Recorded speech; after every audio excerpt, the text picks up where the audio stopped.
అందరికీ good evening అండి. Hit 3 release అయిన దగ్గర నుంచి ఇవాల్టి వరకు చాలామంది మంచి అప్రిషియేషన్ వస్తుంది.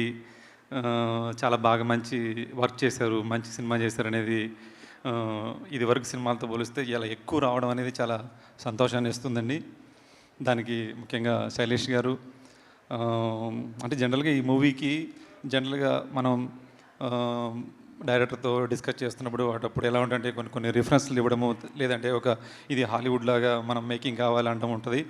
బట్ ఇది హాలీవుడ్లో ఉండకూడదని మేము డిస్కస్ చేసామండి. ఇది కంప్లీట్ ఒక ఇండియన్ మూవీలాగా ఉండాలి. కంప్లీట్ అంటే శైలేష్ గారి స్క్రిప్ట్ ఏది కోరుకుంటుందో అది చేయాలని చేసిన ప్రొడక్షన్ డిజైన్ కాబట్టి దీనికి ఎంత అప్రిషియేషన్ వచ్చిందని నేను అనుకుంటున్నాను. ఈ అప్రిషియేషన్ రాబోయే సినిమాలకి ఇంకెంత రెస్పెక్ట్ తర్వాత రెస్పాన్సిబిలిటీతో చేసేలాగా ఇచ్చింది సార్. దానికి ప్రొడక్షన్ హౌస్కి అందరికీ థ్యాంక్స్ చెప్తున్నాండి.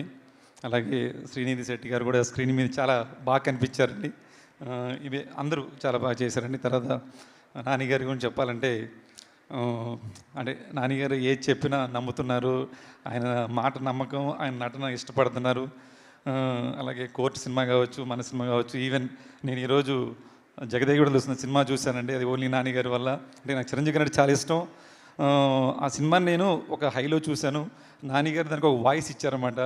ఆ వాయిస్లో ఒక టెక్నీషియన్స్ గురించి చెప్పడం, ఒక కెమెరామెన్ గురించి కానీ, ఒక ఆర్ట్ డైరెక్టర్ గురించి చెప్పినప్పుడు నానిగారి వాయిస్లో నుంచి ఆ కోణంలో నేను చూసినప్పుడు 35 years క్రితం వాళ్ళు ఎంత అంటే ఈ రోజున్నంత టెక్నికల్ సపోర్ట్ ఆ డైరెక్టర్ లేదు, ఫోటోగ్రాఫర్ కూడా లేదండి.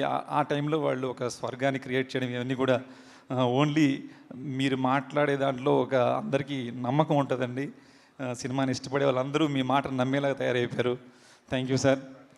అలాగే మన దేశాన్ని మనం చాలా ప్రేమిస్తున్నాము. ఇప్పుడున్న పరిస్థితుల్లో ఇంకా ప్రేమించాలి. అందుకనే భారత్ మాతాకి జై. Thank you so much, Nagendra Garu and Rajesh Garu. So